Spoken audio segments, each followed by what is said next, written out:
حضرت فضالہ رضی اللہ تعالیٰ عنہ کہتے ہیں کہ میں بڑا دلدادہ تھا عورتوں کا،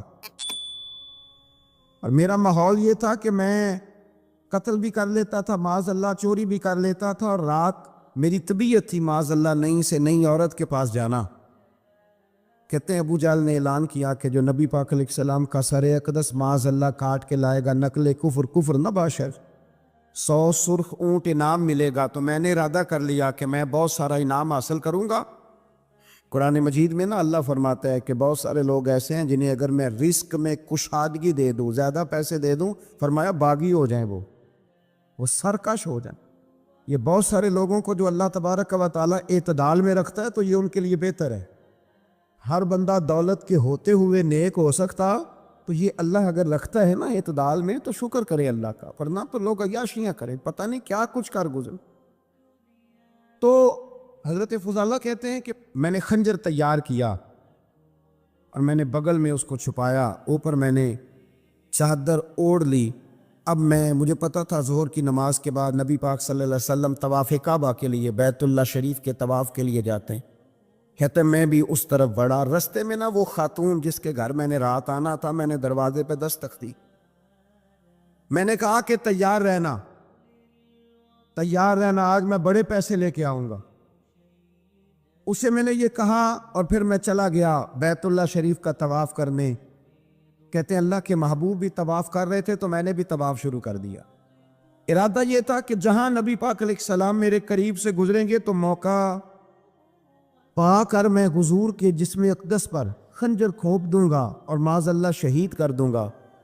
کہتے ہیں حضور ایک دفعہ بھی میرے پاس سے گزرے تو میں ہمت نہ کر سکا، دوسری دفعہ بھی پاس سے گزرے تو میں ہمت نہ کر سکا، تیسری دفعہ بھی گزرے تو میں ہمت، نبی کریم صلی اللہ علیہ وسلم 2-3 دفعہ گزرے تو فرماتے ہیں کہ مجھے موقع نہ ملا، اس لیے کہ حضور فرماتے ہیں اللہ نے روب کے ساتھ میری مدد فرمائی، دشمن پر میرا روب طاری ہو جاتا ہے۔ فرماتے ہیں جب چکر پورے ہو گئے تو محبوب کریم نہ چھٹے چکر پہ فرمانے لگے فضالہ چکر ایک رہ گیا ہے، بے خبر ہو جو غلاموں سے وہ آقا کیا ہے، ایک پھیرا رہ گیا۔ کہتے طواف مکمل ہو گیا تو محبوب میرے قریب آئے، فرمایا وہ کام کرتے کیوں نہیں جس کے لیے آئے تھے؟ میں نے عرض کی یا رسول اللہ کون سا کام، کیسا کام؟ اندر تو چور تھا نا، بانج فقیروں کسے نہیں ماریا اے ہوئی چور اندر دا، اندر چور تھا نا۔ کہتے ہیں حضور نے مجھے کندھے سے پکڑ کے ہلایا، فرمایا کرتے کیوں نہیں؟ جب حضور نے ہلایا تو وہ خنجر بھی پیروں میں گرا اور میں بھی رسول اللہ کے پیروں میں گر گیا۔ میں نے کہا حضور مجھے کلمہ پڑھا دے۔ کہتے ہیں حضور نے پہلے میرے دل پہ دست مبارک پھیرا، پھر میرے نبی نے مجھے کلمہ پڑھا دیا۔ اب نا مرید ہونے والا کہتا ہے کہ جی آہستہ آہستہ میں ٹھیک ہو جاؤں گا۔ اب وہ آہستہ آہستہ کا کیا ترجمہ ہے یہ بالکل سمجھ نہیں آتی۔ بھئی کسی بندے سے 5 لاکھ روپیہ لینا ہے تو اس سے اب وہ کہتا ہے جی میں آہستہ آہستہ دوں گا، 500 روپیہ دے دیا کروں گا روز کا، تو کہتے ہیں میری رقم خراب ہوتی ہے، پورے دو۔ اور نیکی کی بات جب آتی ہے تو کہتے ہیں حضرت صاحب دین اتنا سخت نہیں ہے، میں آہستہ آہستہ ٹھیک ہو جاؤں گا۔ اب میں مغرب عشاء پڑھنی شروع کر دیا میں نے، اب میں تسبیح لے لی ہے، کل میں نے بھی آہستہ آہستہ میں ٹھیک ہو جاؤں۔ یعنی رقم لینی ہو تو وہ آہستہ آہستہ قبول نہیں ہے، لیکن اور مکان کی رجسٹری اگر کرانی ہو تو مالک مکان کہے گی آہستہ آہستہ کرا لو، کہتے ہیں پیسے پورے دیے ہیں، سویرے چل اور بیان دے، یہ کیا بات؟ حضرت فضالہ کہتے ہیں ابھی میں نے کلمہ پڑھا، ابھی میں واپس آیا، رستے میں وہ بی بی کھڑی تھی، کہتے ہیں میں وہ شخص تھا کہ عورتیں مرتی تھی میرے اوپر اور کسی کی جرت تھی کہ وہ آئے بائیں شائیں کرے، لیکن فرماتے ہیں میں بی بی کے پاس سے گزر گیا، پہلے تو اس کا خیال تھا رکے گا، لیکن جب میں رکا نہ تو دروازے پہ آئی، اور جب میں گزر گیا تو اس نے آواز دی، لیکن میں نے سنی انسنی کر دی، جب آگے بڑھا تو میرے پیچھے دوڑی۔ فرماتے ہیں مجھے پکڑ کے کہنے لگی فضالہ تجھے کیا ہوا، تو وہی نہیں جو یہاں سے گیا تھا؟ آپ فرماتے ہیں میں کبھی نہیں رویا تھا، میں کبھی نہیں رویا تھا، اور جب کہا نا تو وہی نہیں، کہتے میں نے سر اٹھایا تو میری آنکھوں میں آنسو تھے، میں نے کہا میں جو گیا تھا وہ نہیں ہوں، اب تو میں محمد عربی کا غلام بن گیا ہوں، اب میں وہ نہیں ہوں، اب نہیں ہو سکتا کہ کوئی میری نظر میلی ہو جائے، یہ کیسے ممکن؟ ہمارے ایک استاد تھے تو وہ فرمایا کرتے تھے کہ اگر پڑھے لکھے آدمی کو تم بے عمل دیکھو تو اس سے دور ہٹ جایا کرو ورنہ تمہیں بھی بے عمل کر دے گا۔ میں نے ان سے عرض کی، میں نے کہا حضور یہ کیا ہے؟ تو فرمانے لگے اپنے حضرت صاحب سے پوچھنا، وضاحت کریں گے۔ میں نے حضرت صاحب سے کہا جی عجیب بات کر دی ہے، علم والے بندے کے پاس بیٹھ کے تو علم آتا ہے۔ تو وہ فرما رہے تھے کہ علم والے بندے کے پاس اگر وہ بے عمل ہو تو بالکل نہ بیٹھنا۔ تو حضرت صاحب فرمانے لگے نے صحیح کہا ہے۔ اب بات بہت بڑی ہے، پتہ نہیں آپ کی سمجھ میں آتی ہے نہیں آتی، بہرحال کر دیتا ہوں۔ پڑھا لکھا بندہ اگر بے عمل ہو تو اس کے پاس، تو میں نے کہا حضور کیوں؟ فرمانے لگے اس لیے کہ وہ اپنی بے عملی پر بھی دلائل دے گا، وہ بے عملی پر بھی دلیلیں قائم کرے گا کہ یہ وجہ ہے تو اس لیے میں ایسے کر رہا ہوں۔ تو چونکہ وہ بے عمل ہے اور ہے پڑھا لکھا، نبی کریم صلی اللہ علیہ وسلم کے غلام نہ پل بھر میں بدل جاتے تھے۔ اور اللہ تعالیٰ بھی بڑے موقع دیتا ہے ہمیں، بڑے موقع۔ حضور نے فرمایا جس نے ایمان اور احتساب کی نیت سے روزے رکھے وہ نئی زندگی کا آغاز کرے، اس لیے کہ اللہ نے اس کے پچھلے سارے گناہ معاف فرما دیے۔ میرے نبی کریم علیہ الصلوۃ والسلام نے فرمایا جو شخص بیمار ہو گیا، مریض ہو گیا، اور نسائی شریف میں فرمایا کہ 3 دن تک بستر پہ رہا اور اس نے شکوہ نہ کیا اللہ کا، اور جب وہ شفا یاب ہو کے بستر سے اٹھا ہے نا، تب اللہ نے اس کے پچھلے سارے گناہ معاف فرما دیے۔ اور فرمایا جو حج کرنے گیا، حج کر کے واپس آیا، اللہ کے حبیب فرماتے ہیں یوں سمجھے کہ میں آج ہی ماں کے پیٹ سے پیدا ہوا۔ بڑے موقع اللہ نے دیے، بڑے موقع، بڑے سارے موقع عطا فرمائے کہ میں تیرے پچھلے گناہ معاف کر دوں گا، تو بھی تو نئی زندگی کا آغاز کرنا، تو بھی تو شروع کرنا نئے سرے سے، تو بھی تو بدل کے آنا، تو بھی تو اپنے اندر تبدیلی پیدا کرنا۔ کہ میرے نبی پاک صلی اللہ علیہ وسلم فرماتے ایک شخص تھا دنیا داری کرتا تھا، بڑا مال، بڑی جائیدادیں، بڑا ڈیرا، بڑا کھانا پینا، بڑا آنا جانا لوگوں کا، بڑے پیسے۔ اچانک حالات کسی وجہ سے بدل گئے، کچھ ایسے معاملات ہو گئے کہ اس کا کاروبار ٹھپ ہو گیا، زمینیں بک گئی، جائیدادیں اجڑ گئی، کیونکہ وہ بھی اللہ کی نافرمانی میں مبتلا تھا تو ہر چیز ضائع ہو۔ نبی پاک صلی اللہ علیہ وسلم فرماتے ہیں جب ہر چیز اس کی چلی گئی نا، وہ کبھی مسجد ہی آیا تھا، بنی اسرائیل کا شخص تھا، تو کبھی وہ اللہ تبارک و تعالیٰ کی بارگاہ میں حاضر نہیں ہوا۔ اب جب سب کچھ چلا گیا نا، کوئی وہ دوست سجن جو پہلے بڑے قریب تھے وہ آہستہ آہستہ پیچھے ہٹنے لگے، 2-4 دن تو ادھارے پیسے دیے، پھر اس کے بعد کہنے لگے یہ تو بھکاری ہو گیا ہے۔ بھکاری، وہ تیری آنکھ ہو یا سنگ ملامت کی چبھن، کون پہنچا ہے میرے درد کی گہرائی تک؟ دور شہرت میں تو یاروں نے کیا یاد بہت، ساتھ آیا نہ کوئی کوچے رسوائی تک۔ اور میاں صاحب کہتے ہیں ساری عمر ہی آٹا گدا ہے تے لکھاں کیتے پیڑے، ہن وقت آیا ہی تے محمد بخشا کوئی نہیں ہو بیٹھا نیڑے۔ ساری عمر ہی آٹا گدا ہے، میں لکھاں کیتے پیڑے، اے وقت آیا ہی تے محمد بخشا کوئی بھی نہیں بیٹھا نیڑے۔ میرے نبی پاک صلی اللہ تعالی وسلم فرماتے الجھ گیا، جب تھک گیا نا دنیا داروں کی طرف، رشتہ داروں کی طرف، یار دوستوں کی طرف، تو پھر جا کے مسجد یاد آئی، سجدہ کیا، کہنے لگا یا اللہ کوئی نہیں میرا تیرے سوا، اللہ میں نے دنیا دیکھ لی ہے ساری، تیرے سوا میرا کوئی نہیں۔ رب کریم نے فرشتوں کو بلایا، فرمایا ادھر آؤ، جاؤ میرا بندہ جیسے کہتا ہے ویسے ہی کر دو، جو کہتا ہے ویسے ہی، جو وٹیاں شانہ والے مولا کہ رب غریب نوازا، اپنے بندے تائی کھلی رکھی رحمت دا دروازہ۔ یا اللہ مدد فرما کو، میں جاؤ فرشتے جیسے یہ کہتا ہے ویسے ہی۔ فرشتے کہنے لگے یا اللہ ہماری ضرورت تو نہیں، پر ڈر کے نہیں آیا، یہ الجھ گیا ہے تب آیا ہے، پھنس گیا تب آیا ہے۔ یا اللہ یہ تجھ سے ڈر کے تیری محبت میں کیسے آیا ہے؟ اللہ کرے آپ کو سمجھ آ رہی ہو اس لذت کی، کیسے آیا ہے؟ پھنس کی ہے، اب اس کا چارہ کوئی نہیں رہا۔ واہ، آواز قدرت آئی، اس آواز میں بھی بڑا کرم ہے۔ رب کریم نے فرمایا فرشتوں تمہارا کیا خیال ہے؟ مجھے نہیں پتا، انی اعلم ما لا تعلمون، جو میں جانتا ہوں وہ تمہارا کیا خیال ہے مجھے نہیں پتا۔ اور فرمایا تمہیں تو اتنا پتا ہے نا کہ یہ الجھ کے آیا، مجھے آگے کی بات کا بھی پتا ہے۔ یا اللہ آگے کیا ہے؟ فرمایا میں نے اسے نواز دینا ہے، اس نے دوبارہ آنا بھی کوئی نہیں، لے کے جائے گا تو دوبارہ اللہ اکبر، کتنے بلند حوصلے ہیں پروردگار کے، کتنے بلند حوصلے ہیں پروردگار کے. جائے گا تو واپس ہے. اللہ اکبر. میرے حبیب فرماتے ہیں بنی اسرائیل کا وہ شخص تھا، اللہ نے دے دیا، چلا گیا لے کے، دوبارہ پھر بھول گیا، پھر ڈیرے، پھر وہی جھوٹے جرانے، وہی دوستیاں، وہی سارے معاملات، الجھ گیا، پھر انہی کاموں میں الجھ گیا. کچھ وقت پھر آیا تو حالات پھر خراب ہو گئے. پھر دوست سجن جو کہتے تھے نہیں نہیں اس وقت اور تھا اب اور ہے، پھر بدلنے لگے، پھر اس سے رخ پھیرنے لگے، حالات پھر بگڑنے لگے.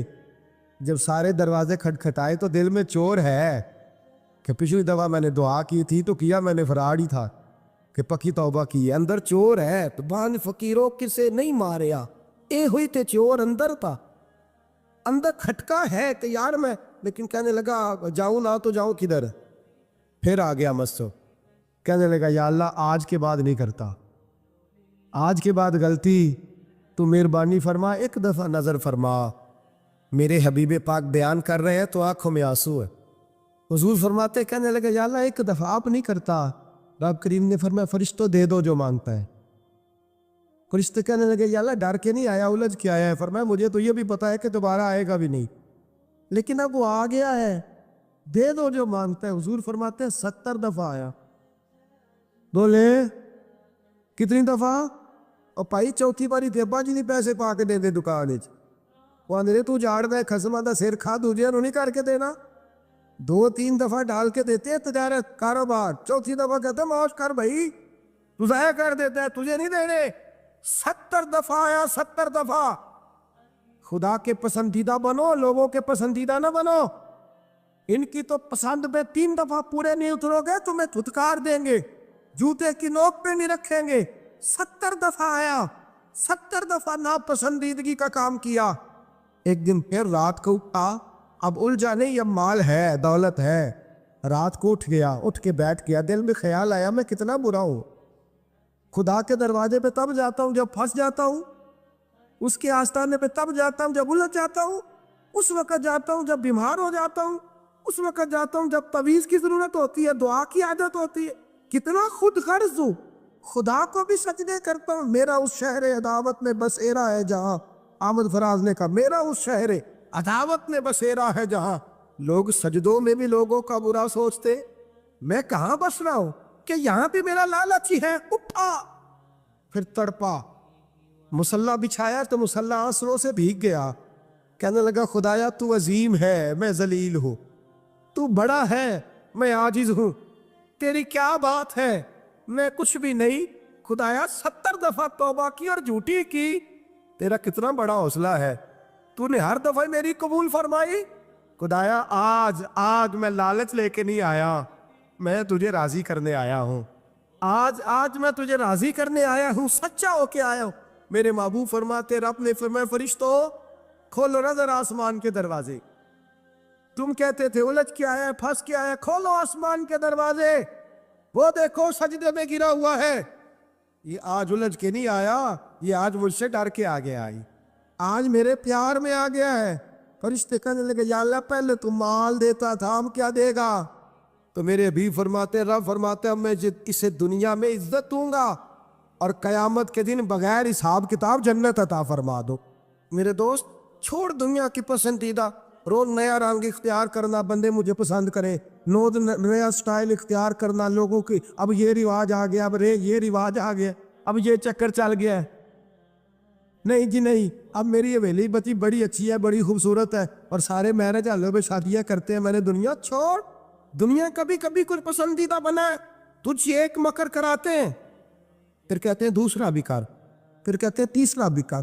یہ تو تجھے مکر کرا کے تھکا دیں، نچا کے تھکا دیں.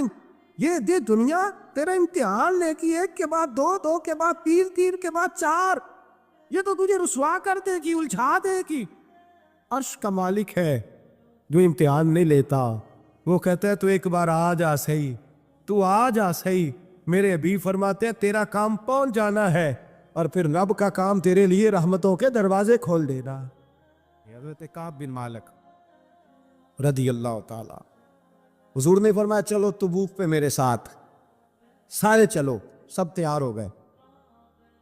حضرت کعب بن مالک فرماتے ہیں مجھے گھوڑا بڑا دوڑانا آتا تھا، نیزہ بڑا چلانا آتا تھا، تلوار کا میں بڑا دھنی تھا، میں مالدار بھی تھا، میرے پاس بڑے وسائل تھے۔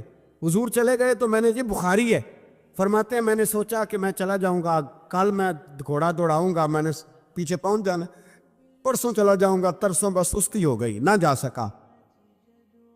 فرماتے ہیں وقت بیت گیا، حضور چلے گئے، آج جاتا ہوں کل چاہتا ہوں، اسی میں حالات سارے گزر گئے، حتیٰ کہ اللہ کے رسول واپس آ گئے۔ فرماتے ہیں کچھ بوڑھے تھے جو نہ جا سکے اور کچھ منافق تھے جو حضور کے ساتھ جہاد پہ نہ جا سکے۔ آپ فرماتے ہیں میں جوان بھی تھا، تیر انداز بھی تھا، اور دنیا عرب سارا جانتا تھا کہ مالدار بھی ہے، اللہ تعالیٰ کی دی ہوئی بڑی نعمتیں تھی، میں نہ گیا اور ہو غلطی گئی، سستی گئی۔ فرماتے ہیں حضور مدینے میں آئے، جب مسجد نبی میں بیٹھے تو منافق آ کے بہانے کرنے لگے، کوئی کہنے لگا بچی بڑی بیمار تھی، کوئی کہنے لگا حضور کل ہی صحیح ہوا ہوں۔ فرماتے ہیں مجھے بھی پتا تھا اور پتا مصطفیٰ کو بھی تھا جھوٹ بول رہے، حضور کو پتا تھا، پر وہ بہانے کرتے، حضور قبول کرتے، میں چلو جاؤ۔ کہا فرماتے ہیں ایک منٹ کے لیے مجھے بھی وسوسہ آیا کہ کوئی بہانہ نہ کر دوں، لیکن پھر میں نے سوچا بہانہ کس کے سامنے کروں جسے اللہ تبارک و تعالیٰ نے نبوت کی آنکھ عطا فرمائی ہوئی ہے، اس محبوب کے سامنے بہانہ۔ اس خیال آیا مسلمان نیک و بد پہچان جاتے ہیں، محمد آدمی کے دل کی باتیں جان جاتے، کدھر بہانہ کروں، حضور کو تو سارا پتا ہے۔ فرماتے میں گیا، حضور نے پوچھا کیوں نہیں آئے، اور پوچھا بھی مسکرا کے، کیوں نہیں آیا، مسکرا کے پوچھا۔ فرماتے ہیں میں نے سچ سچ بولا، میں نے کہا یا رسول اللہ سستی ہو گئی، حضور غلطی ہو گئی، جو بہانے لگا رہے تھے ان کو آزادی مل گئی، اور مکتب عشق کا دستور نرالا دیکھا، اس کو چھٹی نہ ملی جس نے سبق یاد کیا۔ فرماتے ہیں ان کو چھٹی مل گئی، میں نے کہا حضور غلطی ہو گئی، تو نبی پاک نے فرمایا اس سے کوئی بندہ کلام نہ کرے، خبردار میرے ساتھ بھی گفتگو نہ کرنا۔ حضرت کعب بن مالک فرماتے ہیں میرا چچا زاد بھائی، خالہ زاد بھائی سارے رہتے تھے، میں کسی کو سلام لیتا تو کوئی جواب بھی نہیں دیتا تھا۔ فرماتے ہیں میں مسجد میں نماز پڑھنے آتا، پر صحابہ کرام کو حضور نے منع کر دیا تو مدینے کی گلیاں بھی ناآشنا ہو گئی۔ فرماتے ہیں مجھے یوں لگتا تھا کہ مدینے کے در و دیوار بھی مجھ سے کلام نہیں کرتے، میں وہاں دعا منگیا کرو سنگیو کتے مرشد نہ رس جاوے، اے جنہاں دے پیر رس جاندے او جیوندے ہی مرے رہندے۔ کہا اس طرح لگا کہ جیسے حالات بگڑ گئے سارے میرے حق میں۔ آپ فرماتے ہیں میں مسجد میں آ کے بیٹھتا تو جب مجھے پتا تھا میں جب آنکھیں ادھر کرتا تو حضور مجھے دیکھتے، اور جب میں نبی پاک کو دیکھتا تو حضور چہرہ پھیر لیتے۔ بول پڑے خواجہ غلام فرید صاحب، کہنے لگے میں ویکھاں تو میرا یار نہ ویکھے، جی میں نہ ویکھاں تو ویکھے، ایڈے نصیب کتھوں تتڑی دے او میرے وچ ویکھن دے ویکھے، غلام فریدا او بوے یار دے مریے پامے ویکھے یا نہ ویکھے۔ اور فرماتے میں سید عالم صلی اللہ علیہ وسلم کو دیکھتا تو حضور رخ انور پھیر لیتے۔ حضرت کعب بن مالک رضی اللہ تعالیٰ عنہ فرماتے ہیں کہ حضور کا حکم آیا کہ بیوی کو علیحدہ کر دو، بار پہلے کوئی نہیں بات کرتا، اب کہا بیوی کو علیحدہ کر دو، تو میں نے کہا حضور طلاق دے دوں، فرمایا نہیں میکے بھیج دو، طلاق نہیں دینی۔ فرماتے ہیں بال بچہ بھی چلا گیا، نہ گھر میں کوئی نہ باہر کوئی، تنے تنہا۔ آپ فرماتے ہیں زمانہ جانتا تھا، عرب کے صوبوں میں بات پھیل گئی کہ کعب بن مالک جیسا سردار، مالدار، گھوڑ سوار، تیر انداز، نیزہ باز، اتنا بڑا سیانہ سنجیدہ آدمی جدا کر دیا نبی پاک نے۔ فرماتے ہیں غسان کے عیسائی بادشاہ نے مجھے خط لکھا۔ حضرت کعب فرماتے ہیں بڑی آزمائش تھی پر یہ مصیبت سب سے بڑی تھی۔ غسان کے عیسائی بادشاہ نے خط لکھا، اس کا آدمی مجھے ڈھونڈتا پھرتا مدینے میں، میں ملا تو خط اس نے مجھے دیا۔ خط میں یہ نہیں لکھا تھا کہ کافر ہو جاؤ معاذ اللہ، یہ نہیں لکھا تھا عیسائی ہو جاؤ، اس نے خط میں لکھا کہ کعب ہم نے سنا ہے تمہارے نبی نے تمہیں چھوڑ دیا، ناراض ہو گئے، تم تو اس قابل تھے کہ صوبے کے گورنر بنائے جاتے، تم تو بڑے عہدے کے قابل تھے، تمہاری تو شہرت ہے سارے علاقوں میں، تم آ جاؤ ہمارے پاس، ہم تمہیں بہت بڑا عہدہ دے دیں گے۔ حضرت کعب بن مالک فرماتے ہیں اب میری چیخیں نکلی، اب میں تڑپ کے رویا، میں نے وہ اس کا خط پکڑا اور جلتے ہوئے تنور میں ڈالا اور مسجد نبی میں سر سجدے میں رکھ کے میں نے کہا اے اللہ میرا ایمان اتنا ہی مشکوک ہو گیا ہے کہ کافر کہتے ہیں میں ان کے ساتھ مل جاؤں گا. اے اللہ میرا ایمان اتنا مشکوک کافر سمجھنے لگے ہیں کہ میں مسلمانوں کو چھوڑ کے ان سے اتحاد کروں گا. یہاں لوگ کہتے ہیں ہم نے پریشر کے لیے ان کو ساتھ ملایا, ہم نے پریشر کے لیے کافر سے سمجھوتا کرو گے, اپنے بھائی پر ظلم کرنے کے لیے بے ایمانوں کے ساتھ دوستی کرو گے. حضرت کعب بن مالک فرماتے میں نے تندور میں ڈالا, میں تڑپ کے رویا.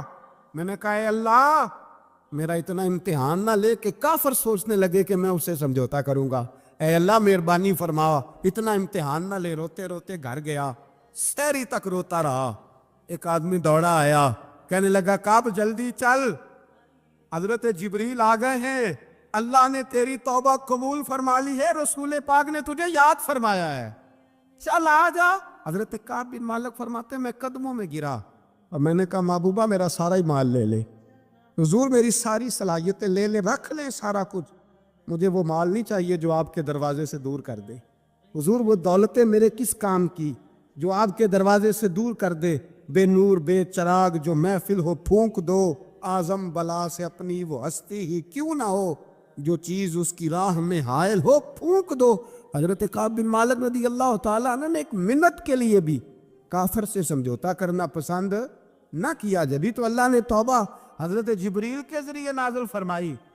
ملا رومی رحمت اللہ علیہ فرماتے ہیں بہت بڑا مجرم تھا ایک بندہ, بہت بڑا گناہگار تھا, بت کو پوجتا تھا, تھک گیا, ساری رات بت کے سامنے کھڑا تھا, معاذ اللہ یا صنم یا صنم یا صنم کہتے, تھک گیا, نیند آ گئی, اونگ آ گئی.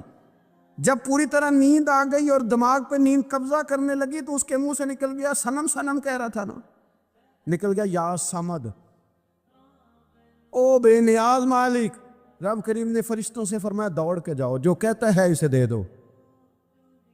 فرشتے کہنے لگے مالک تو بت کو پکار رہا تھا, اس نے تو غلطی سے نام لیا ہے. فرمایا مجھے نہیں پتا, لیکن دیکھو نا اس نے مجھے پکارا تو ہے نا, کتنی دیر سے جھوٹے کو پکار رہا تھا, اس کا معاملہ حل نہیں ہوا. اب اگر سچے کو پکارنے پہ بھی حل نہ ہوا تو فرق کیا رہ جائے گا. دے دو جو مانگتا ہے دے دو. میرے دوست گر پتہ چل جائے وہ کریم کتنا ہے, وہ مہربان کتنا ہے. میرے رسول پاک علیہ الصلوۃ والسلام نے تو فرمایا تیری آنکھ سے اگر اس کے خوف سے اتنا آنسو بھی نکل گیا جتنا مچھر کا پر ہوتا ہے, تو جس طرح بھینس کے تھنوں سے نکلا ہوا دودھ واپس تھنوں میں نہیں نہ جاتا, جو اتنا بھی روئے نہ روئے اللہ کے خوف سے, وہ بندہ دوزخ میں نہیں جائے گا.